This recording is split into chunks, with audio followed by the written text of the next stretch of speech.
안녕하세요. 가라라 선교 수도의 조바로 수사입니다. 성부와 성자와 성령의 이름으로 아멘.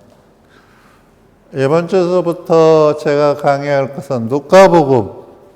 제가 몇 년 전에 이렇게 그리스도의 사랑이 우리를 가르칩니다 이런 책을 썼어요. 그래서 이것을 기본으로 해가지고 누가복음 전체를 40번 정도 이렇게 해서 강의를 시작하려고 합니다. 내가 신앙을 어떻게 살았고 어떻게 느꼈는가를 쓴 책이기 때문에 이 그리스도 사랑이 우리를 다그칩니다는 많은 도움이 됩니다, 신앙에. 그래서 첫 번째 주제의 강의는 누가복음 1장 20절에서 38절까지 예수님 탄생 애고에 대해서 강의를 하도록 하겠습니다. 그래서 예수님 탄생 애고를 우리가 우리말로 쉽게 풀이하자면 하느님의 부르심과 응답입니다. 가브리엘 천사가 동정녀 마리아께 나타나서 예수님의 탄생 소식을 전합니다. 이 놀라운 소식에 동정녀 마리아 어린 처녀는 몹시 당황스럽고 놀랍습니다. 그런데 여기서 이 구원의 기쁜 소식은 인류 역사상 천지 개벽을 알리는 하느님의 전사를 통해서 우리의 구원의 역사가 시작됨을 알리고 있습니다. 마리아 선택은, 부르심에 대한 응답과 선택은 오늘을 살아가는 우리 신앙인들에게도 많은 묵상과 생각과 또 신앙의 길을 안내하고 있습니다. 시골의 자그마한 처녀 앞에 하느님은 천사를 보내셔 선포하십니다. 처음에 아기를 가질 것이다 하니까 마리아가 이렇게 얘기합니다. 저는 남자를 모릅니다. 그런데 어떻게 저에게 그런 일이 일어날 수 있습니까? 그러자 천사가 복음서에서 이렇게 말을 하고 있습니다. 하느님께는 불가능한 일이 없다. 그러면서 예수님보다 먼저 잉태한 세례자 요한을 얘기하고 있습니다. 세례자 요한은 예수님보다 6개월 먼저 70이 넘은 할머니에게서 잉태가 되죠. 그래서 천사가 그것을 상기시키면서 마리아하고 요한의 어머니 엘리사벳은 사춘간입니다. 이종사춘간이죠. 그러니까 네 언니를 봐라. 사람들이 애를 못 낳는다고 그랬지만 벌써 아이 가진 데가 6달 됐다. 이렇게 얘기를 합니다. 그러자 이 처녀 마리아는, 동정녀인 이 마리아가 하느님 말씀을 곰곰이 생각했다고 성서는 기록하고 있습니다. 여기에서 우리가 성모 마리아께 배울 수 있는 것이 우리가 무엇을 선택할 때 깊이 생각해야 한다는 것입니다. 그냥 즉흥적으로 좋아서 선택하고 이런 것이 아니라는 겁니다. 곰곰이 생각해서 이렇게 응답을 합니다. 저는 주님의 종입니다. 하느님의 뜻이 저에게 이루어지기를 바랍니다 하고 응답을 합니다. 이 응답을 통해서 인류 역사는 구세주를 맞이하게 됩니다.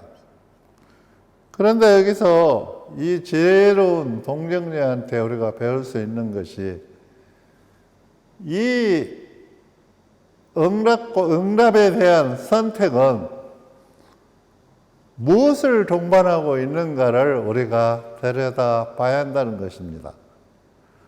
바로 마리아의 응답, 하느님에 대한 그 응답, 순명이 뭘로 이루어지냐면 결국에 그 응답은 마리아의 목숨을 건 응답이었다는 것입니다.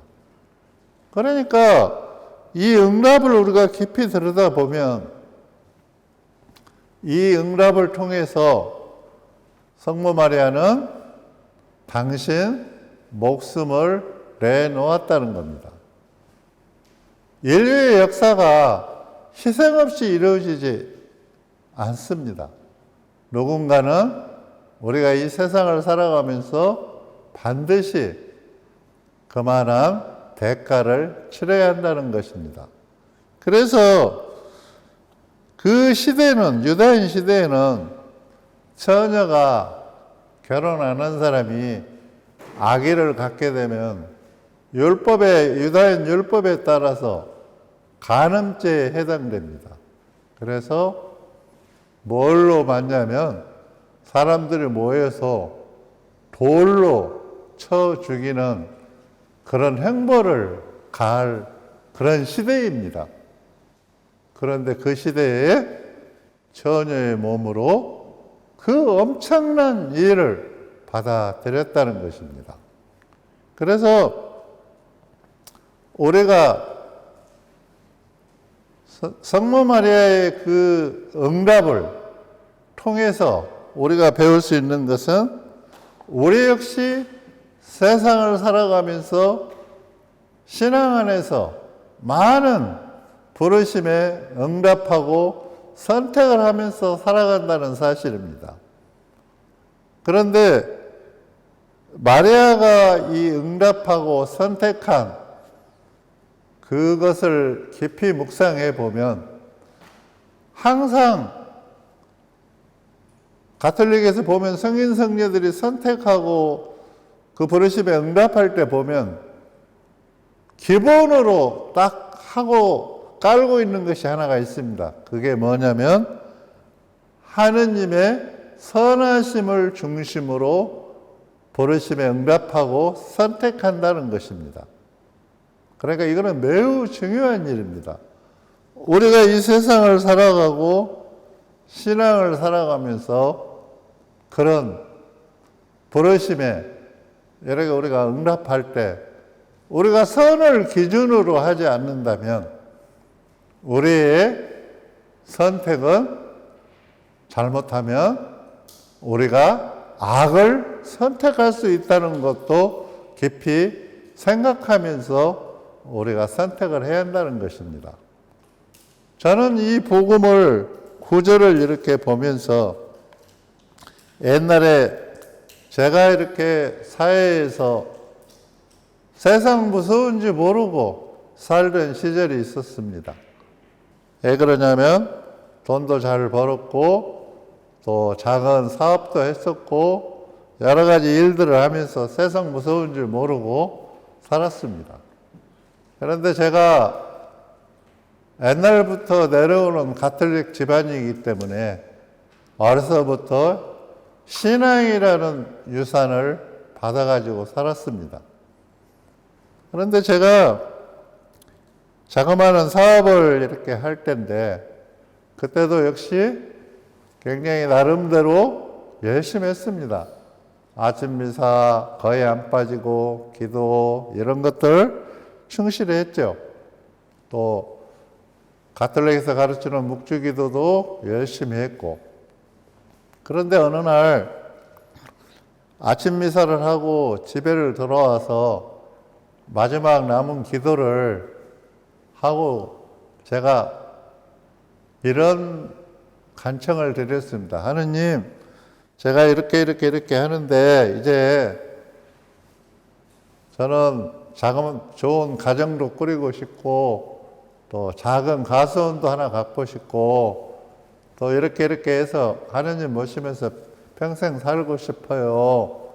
이렇게 그냥 마음속으로 기도를 했습니다. 그런데 이상한 전율을 이렇게 마음에서 느끼게 됩니다. 그게 뭐냐면, 너가 나를 위해서 단 하루라도 살아봤니? 이런 것이 내 마음에서 울리는 거예요. 그러니까 하느님을 위해서 단 하루라도 살아봤니? 이 말 뜻이었죠. 그런데 저는 그때까지도 뭐 청년 봉사도 하고 본당에서 활동도 열심히 했으니까 하느님 나름대로 일을 하고 산다고 생각을 했어요. 그런데 그게 아니었다는 겁니다. 그래서 그냥 무심코 그런 마음이 떠오르니까 그러나 보다 했는데 또 그런 마음이 울리는 거예요. 너 나를 위해서 단 하루라도 살아봤니? 2번을 그런 울림을 제가 받고 큰 충격에 빠졌습니다. 그래서 제가 언급절에 이렇게 답을 합니다. 하느님, 제가요, 하느님을 위해서 2달 동안 살아볼게요. 저도 모르게 입에서 그 말을 했는데, 그러고 이제 기도를 마쳤죠. 그리고 하느님께 제가 그렇게 응답을 했으니까 하느님을 위해서 2달을 살기 위해서 찾아봤죠. 하느님을 위해서 2달 사는 게 뭔가. 근데 2달 동안 아무리 찾아봐도 내가 좋아서 했고 내가 봉사하고 뭐 이런 것이 하느님을 위한 일은 아닌 것 같아요. 그래서 제가 혼란에 빠집니다. 여태껏 했던 것이 그냥 나 좋아서 했고 내 얼굴 내기 위해서 했고 또 내가 그때 잘 나가던 사람이었기 때문에 그렇게 폼 잡고 이렇게 살았다는 것을 느끼게 됐죠. 그래서 아무리 생각을 해도 찾을 길이 없어요. 그런데 우리 본당에서 세계 청년대회에 저를 추천을 했어요. 갔다 오라고. 그 순간에 머리에 떠오르는 게 있었어요. 그때까지 저는 신앙생활은 나름대로 했지만 선조들의 신앙은 못 배웠었어요. 그래서 내가 우리나라의 성지도 돌아보지 못한 사람이 외국의 그런 큰 대회에 가서 성지를 보고 한다는 것이 너무 무서웠어요. 그래서 제가 그것을 포기하고 성지 순례 계획을 하게 됩니다. 그때 당시에는 한국에 성지가 72군데였습니다. 그러니까 90년도쯤 되니까 굉장히 오래됐죠. 그래가지고 제가 서울 저희 집이 고려동인데 자전차 한 대를 사가지고 신사용을 한 대 사서 거기다가 이렇게 짐을 작게 꾸려가지고 텐트도 없이 전국 지도 한 장 가지고 성지 순례를 시작하게 됐습니다. 그러니까 저는 하느님의 부르심의 응답이 이렇게 시작됐습니다. 그래서 구로동에서 저 청평에 있는 마제 정약용 거기 생가를 시작으로 해서 전진함 이런 식으로 해서 계속 하루에 한두 군데씩 이렇게 해서 성지 순례가 시작됐습니다. 그런데 많은 유혹을 받습니다. 어제 그저께까지만 해도 제가 잘 나가던 사람이었는데 그렇게 자전차 타고 며칠을 수염도 못 갖고 돌아다니고 하니까 거지도 그런 거지가 없고 또 한 끼는 나 나름대로 계획을 세웠는데 한 끼는 사 먹고 한 끼는 얻어 먹고 또 한 끼는 제가 라면이나 이런 걸로 끓여 먹고 이런 식으로 성지순례를 시작했습니다. 그리고 텐트 그런 걸 안 가지고 가고 텐트 위에 치는 천막 호라이드만 가지고 왔죠. 그래서 그거를 내 기탱에 묶어놓고 나무 밑에서 잠을 자고 이렇게 했습니다. 그런데 첫 번째 천지남에 가서 계곡에 가서 잠을 자는데 달빛에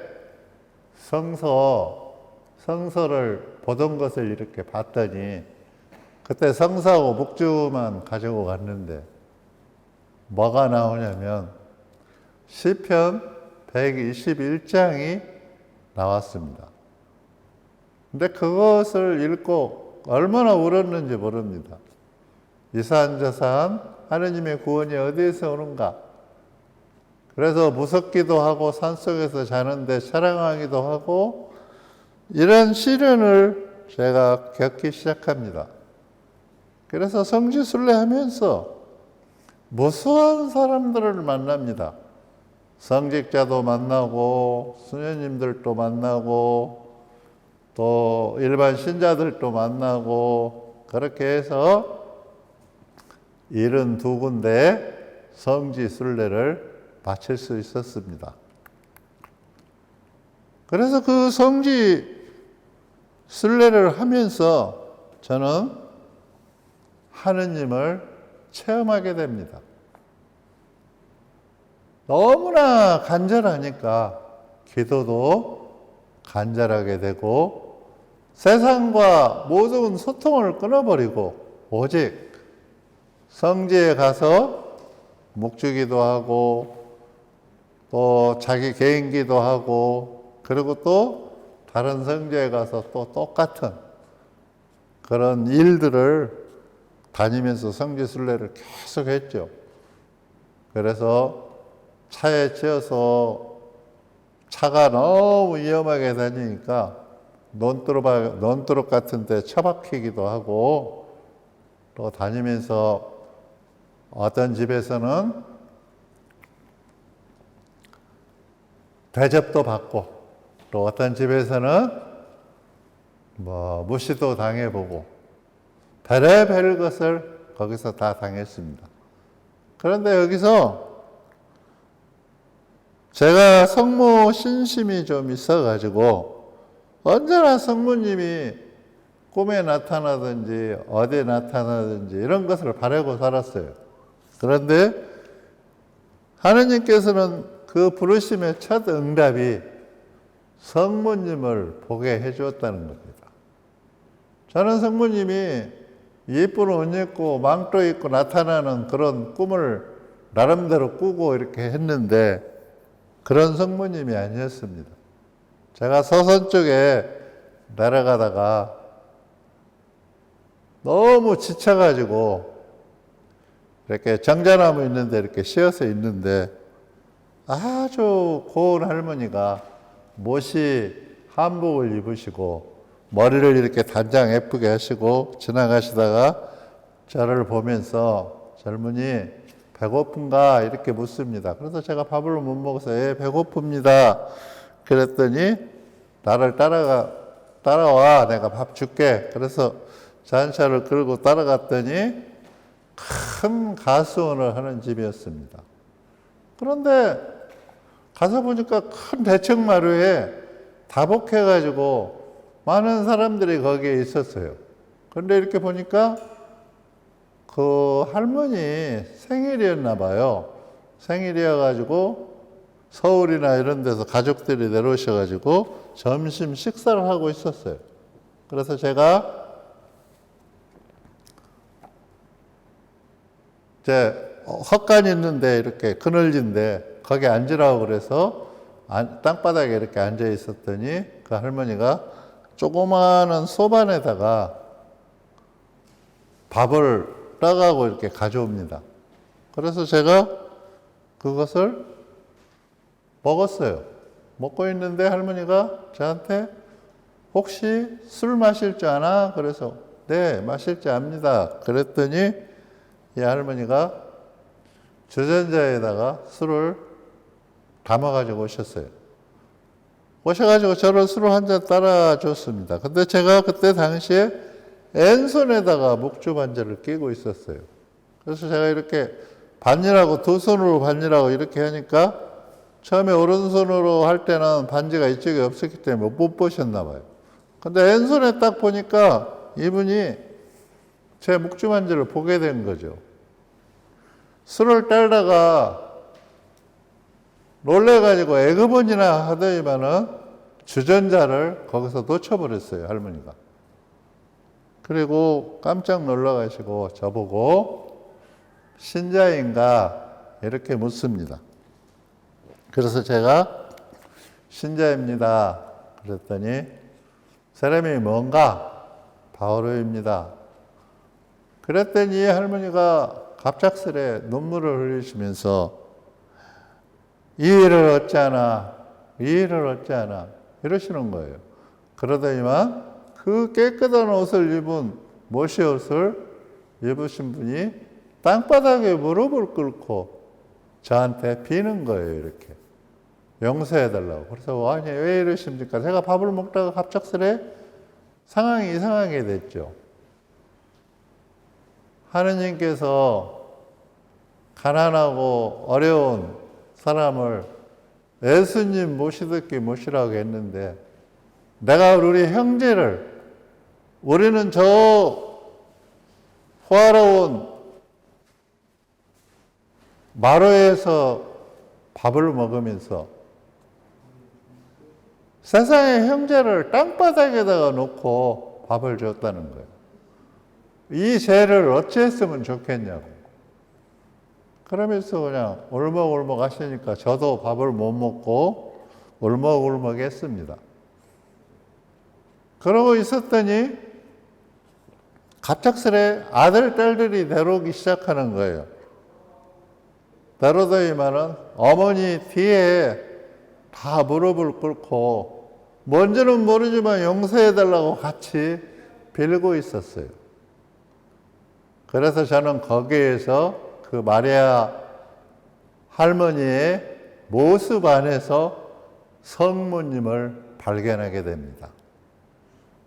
제가 그때 얼마나 강하게 느꼈으면 평생을 살아가면서 그 성모님의 모습을 가슴에 간직하고 사는 거예요.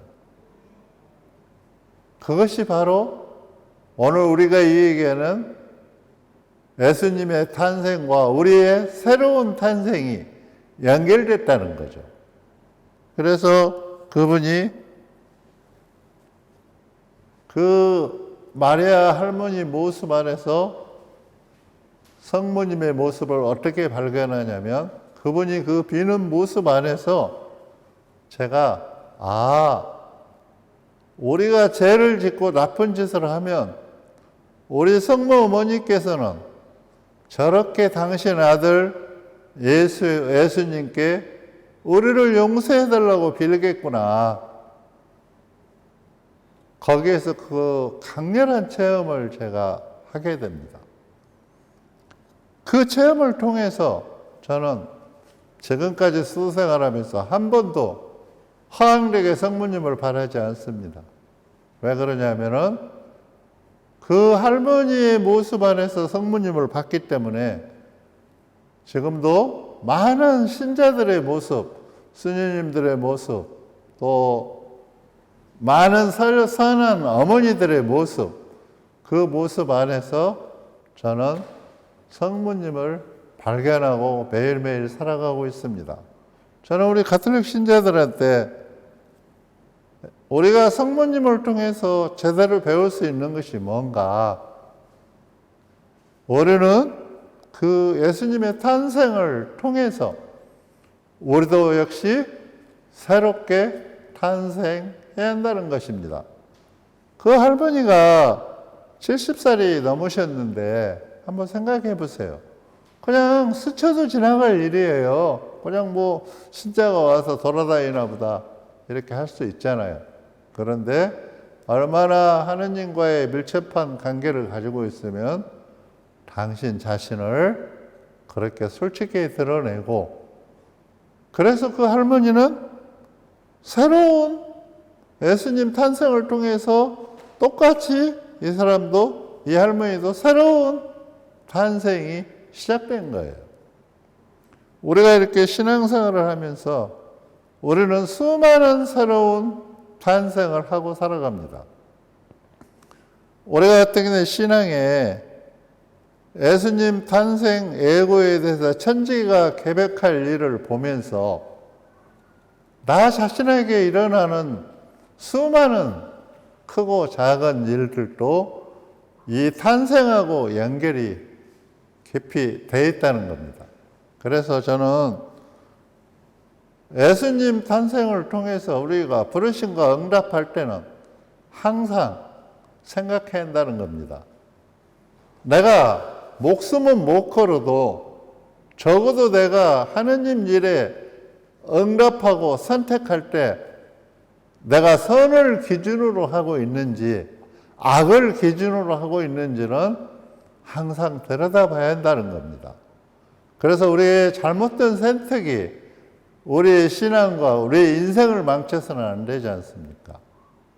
우리가 성모님처럼 그렇게 곰곰이 생각하고 또 그렇게 큰 일을 위해서는, 하느님의 큰 일을 위해서는 나를, 내 목숨을 내놓는 그런 가감한 그런 은총이 결국에 성모님을 하느님께서는 어떻게 만드셨어요? 인류의 어머니로 우리에게 보내신 거예요. 그래서 지금 많은 가톨릭 신자들이 성모님을 어머니라고 모시고 지금도 기도할 때마다 어머니께 도와달라고 매달리고, 또 어머니는 전 세계 곳곳에 발현하셔 아픈 사람, 전쟁에 힘든 사람들, 이런 사람들을 평화로 이끄시는 구세주의 어머니로서 오늘도 우리와 함께 우리 어린 자녀의 신앙인들의 손을 잡고 우리가 넘어질세라 또 다칠세라 항상 노심초사하는 그런 훌륭한 어머니를 가톨릭에서 모시고 있다는 것, 그리고 그런 분을 우리가 공경하고 우리가 그분을 어머니라고 부른다는 그 부분을 우리가 깊이 감사하고 참여하면서 신앙생활을 한다면 우리가 굉장히 풍요로운 신앙생활을 할 수 있을 것입니다. 감사합니다. 성부, 성자, 성령의 이름으로